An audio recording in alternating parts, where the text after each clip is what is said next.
केंद्रीय अर्थमंत्री निर्मला सीतारामन यांनी सादर केलेल्या अर्थसंकल्पामध्ये अंतर्भूत केलेल्या हाय स्पीड रेल्वे कॉरिडॉरमुळे सोलापूरच्या विकासालाही गती मिळणार असल्याचं मत आमदार देवेंद्र कोठे यांनी व्यक्त केलं। केंद्रीय अर्थमंत्री निर्मला सीतारामन यांनी सादर केलेला अर्थसंकल्प सर्वार्थानं विकासाभिमुख आहे।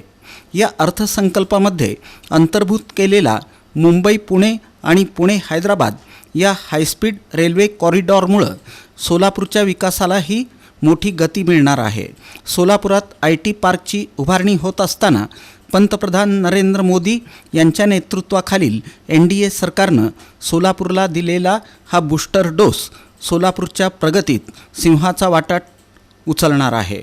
विद्यार्थिनींसाठी वसतिगृह बांधण्याच्या निर्णयामुळे विद्यार्थिनींच्या शैक्षणिक प्रवासाला चालना देणारा निर्णय ठरणार आहे।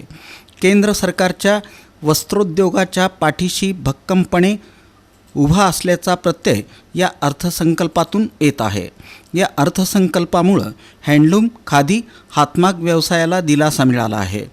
परदेशात शिक्षणासाठी जाणाऱ्या विद्यार्थ्यांना करामध्ये सवलत जाहीर झाल्यामुळे उच्च शिक्षण घेण्यास केंद्र सरकार चालना देत असल्याचं पुन्हा एकदा स्पष्ट झालं आहे।